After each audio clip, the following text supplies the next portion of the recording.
Welcome to the sunshine here in the Algarve in Portugal. We're at Quinta de Lago Resort at the Paul McGinley Academy, and today we're going to bring you our favourite drivers of 2024.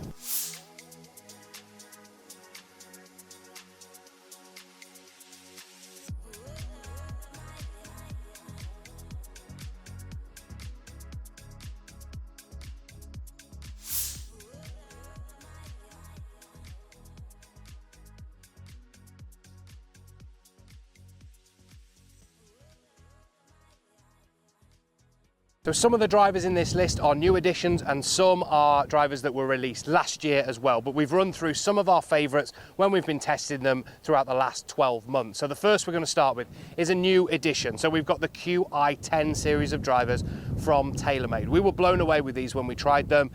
The difference between these and the Stealth 2 model and Stealth that have been out over the last couple of seasons is huge, and certainly the looks have improved. You know, that kind of playing position looks better. We see slightly better technology in there as well. The carbon face has been revamped as well. So the 60 layers of carbon still, but with this kind of blue design, a little bit more forgiveness on off-center hits as well. But all in all, the package here looks fantastic. And the real kind of shouting point TaylorMade have got this year is about the Qi10 Max model. So that 10K MOI, really, really forgiving, that resistance to twisting at the max, hence the name of the driver. So Qi10 had to be in our list. Again, feels really, really good off the face too. Nice and solid, that kind of carbony sound and feel that you associate with TaylorMade drivers.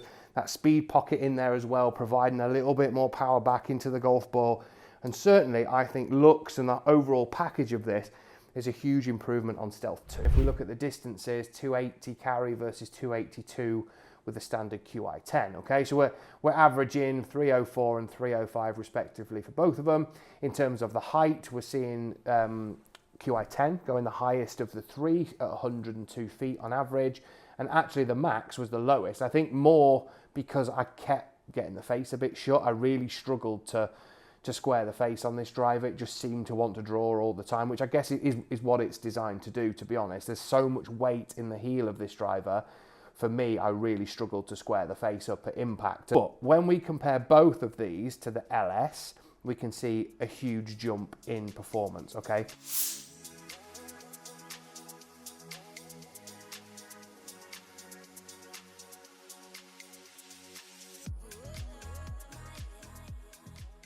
Next on our list is another new addition. We have the G430 Max 10K driver from Ping. So the G430 series came out last year. We've obviously got the three models in there, in the SFT, the Max, and also the LST.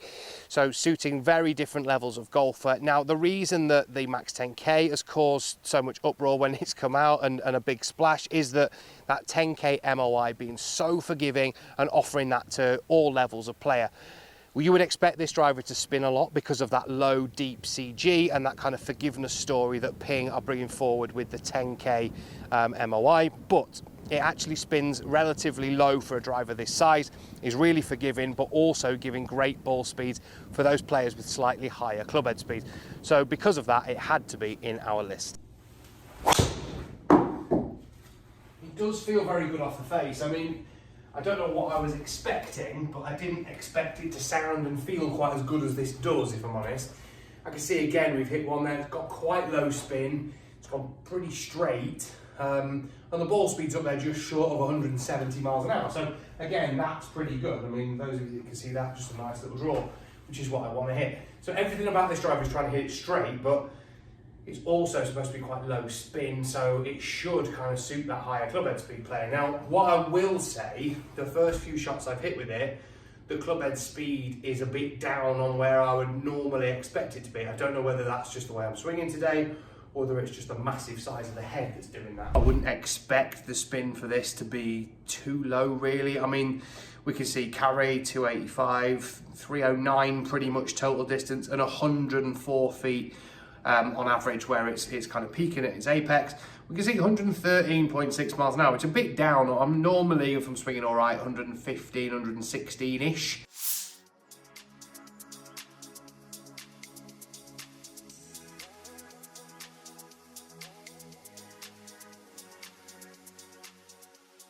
following on from the amazing success of the Paradigm family last year, the Paradigm Ai Smoke has really hit the ground running in 2024. So a few additions to the technology. We have the forged carbon sole, which has been improved, the AI smart face with lots of different sweet spots all over it, really allowing that golfer that wants to explore the face a little bit more and doesn't strike it that consistently to get really good ball speed and also forgiveness. The looks have changed a little bit as well. So we've got this kind of black carbon finish on the top there, which I think actually makes the driver look a lot better than last year's Paradigm.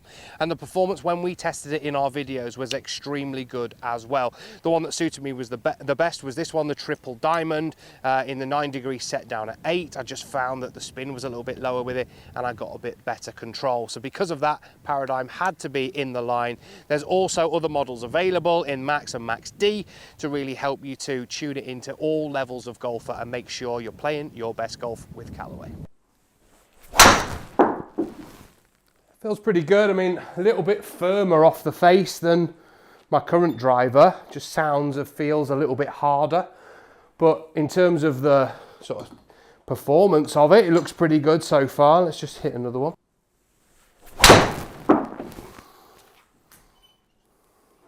So yeah, it feels really, really good off the face.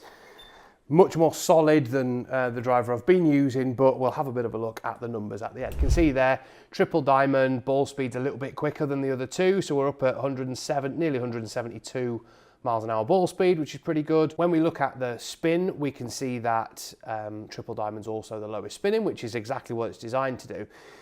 But in terms of distance, we got 282 with the Max D, 288 pretty much with Max, and 293 carry with the triple diamond.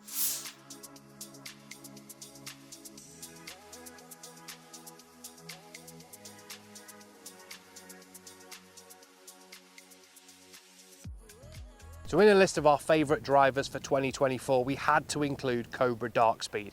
When we tested this and when we did the video, it was the longest driver, the LS version, that we've tested this year. It absolutely blew everything away in terms of the ball speed and the distance we were getting. The reason why was it was extremely low spin. So whatever I did when I tested this, I couldn't get it over 2000 RPM in terms of the spin, which meant that I could hit it pretty hard and it was going a long way. I also hit it pretty straight as well. Normally, when the spin drops too much, the kind of consistency of hitting it down the fairway goes a bit, but I certainly didn't find that when hitting the DarkSpeed LS. But the X and the Max models as well in this family really mean there's a driver for everybody in there. And we would obviously recommend all of you going out and get properly fitted for these, but DarkSpeed had to be on our list. It certainly feels quick off the face. That is crazy. I didn't even feel that good a hit. It's gone, as you can see, pretty straight.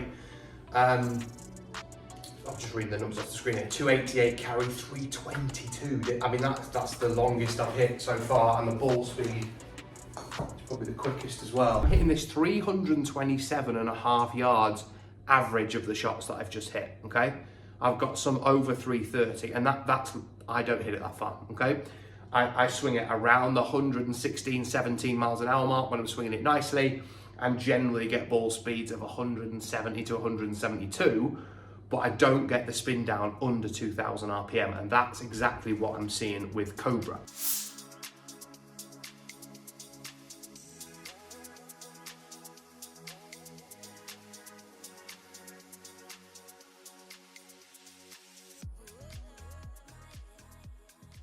Next is a series of drivers that is not new to the market this year, but one that had to be on our list, and it's the TSR series from Titleist. The one I have here is TSR 3, which is the best model for my game, but TSR 2, 1 and 4 are also available for different levels of golfer. For me, the TSR 3 was very adjustable, much lower spin and launch. I got much more control with it, as well as the combination with the Tensai 1K black shaft in there really helped me control that ball flight out on the golf course, and it had to be part of our list.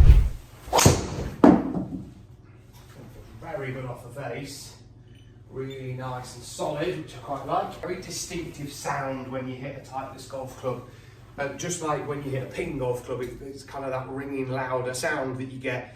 With Titleist, it's kind of that, I don't know, a nostalgic sort of sound for me really, and it kind of reminds me of some of the drivers I used when I was younger, kind of growing up playing the game, and really like it, to be honest. The sound off the club face is something that I'll never tire of hearing, to be honest. Not as good a strike, maybe just pushed it a little bit, a bit healing. We see ball speed over 170. Those of you that watch videos that I do regularly know that anything that's above 170 for me is pretty good.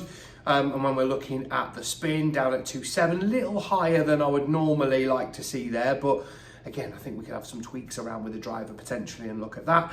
Like I said before, I'm using 9 degree, which generally I wouldn't use that much loft, but you know, it's a bit of a play around with it. I think that might help. Very good off the face, really nice and solid, which I quite like. Definitely got that kind of very distinctive sound when you hit a Titleist golf club. Just like when you hit a ping golf club, it's kind of that ringing, louder sound that you get.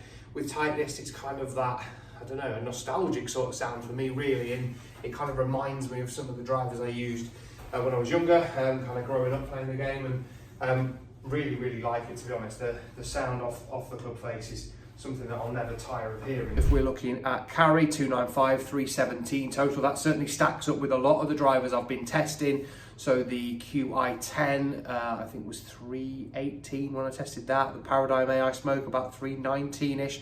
So they're all around that same 2 or 3 yards there. So very negligible difference between all of them. But, you know, I would say it feels great off the face. It feels, you know, a bit more forgiving than I was expecting it to.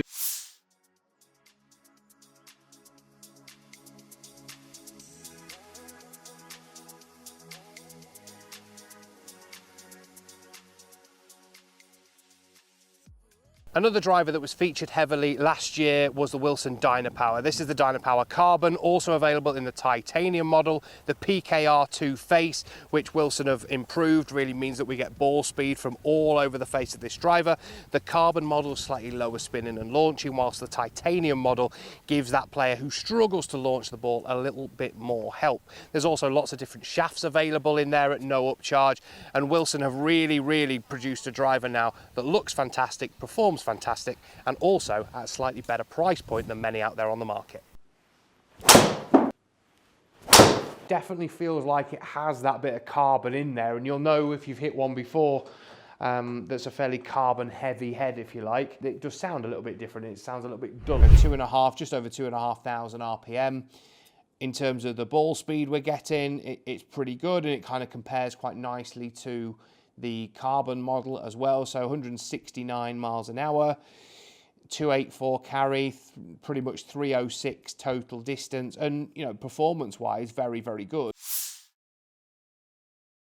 So hopefully you've enjoyed our little rundown of some of our favourite drivers on the market for 2024. We always recommend that you go and get custom fitted for all of these. Many PGA pros out there will offer a fitting service on all of these models that we have here. I certainly have all of these in my fitting room at Howley Hall. So go and get properly fitted, find yourself the best driver and play your best golf in 2024.